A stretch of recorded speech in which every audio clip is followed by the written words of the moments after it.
Vote কেন্দ্র factor না, ফ্যাক্টরটা আসলে কিন্তু সুষ্ঠুভাবে ভোট হচ্ছে কিনা, পরিচালনা হচ্ছে কিনা, হ্যাঁ, এটা হচ্ছে ফ্যাক্টর। আর যদি নির্বাচন কমিশন যদি সুষ্ঠুভাবে ভোট করে, কেন্দ্র ফ্যাক্টর না।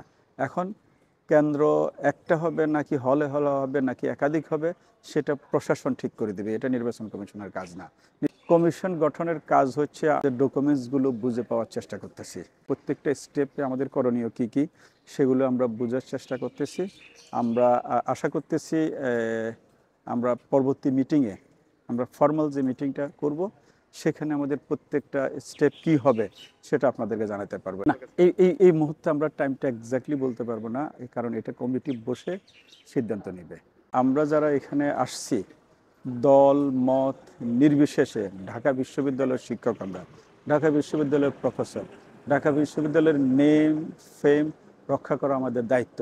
আমাদের উপর যেহেতু একটা দায়িত্ব অর্পিত হয়েছে, সেটা 100% নিরপেক্ষতার সাথে আমরা এটা পালন করার চেষ্টা করব। এখানে কোনো দলীয় পরিচয় থাকবে না কারো।